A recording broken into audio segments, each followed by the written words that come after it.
इसके अलावा जेरूशलम में एक बहुत पुरानी फिलिस्तीनी फैमिली रहा करती थी और उनका घर भी पुराने काल का बना हुआ था, जिसको वो मेंटेन करके रख रहे थे। उस बाशा कम्युनिटी के, यानी सरनेम होता है ना, खान, पठान, रिजवी, अंसारी, तो वो बाशा कम्युनिटी के घर पर इजराइल की सेना ने जेरूशलम में कब्जा किया, वहाँ से फिलिस्तीनियों को भगाया और उनके घर को यहूदी धर्म स्थल घोषित कर दिया। यही होता है दोस्तों, यही किया जाता है। चोर, उचक्के, मक्कार यही करते हैं। जिनके बाप दादा कुछ पीछे छोड़ कर ही नहीं जाते, जिनका इतिहास गंदा होता है, वो दूसरे की चीज़ों को चुराते हैं, दूसरे की चीज़ों को अपना बताते हैं। लीजिए सबूत देखिए।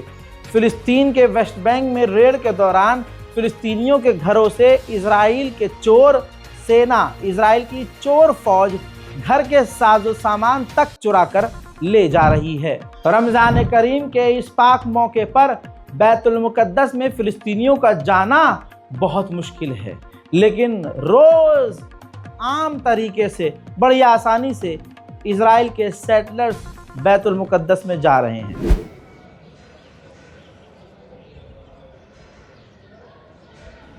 वहीं वेस्ट बैंक फिलिस्तीन का हाल इतना बुरा है कि इस वीडियो के ज़रिए समझ लीजिए, ये तमाम लोग अपने ही मोहल्ले में खड़े हैं। हाल देखिए कि इनसे इनके घरों को खाली करवाया गया और ये बाहर खड़े हैं। इनको सामान भी निकालने नहीं दिया गया, पूरा मोहल्ला खाली करवाया गया और अब इनको इनके ही मकानों में इजराइल की सेना जाने नहीं दे रही है। ये लाचारी आप समझने की कोशिश कीजिए। साथ ही वेस्ट बैंक के नूर शम्स के मोहल्ले में 17 और फिलिस्तीनी मकानों को इजराइल तोड़ने का आदेश दे चुका है।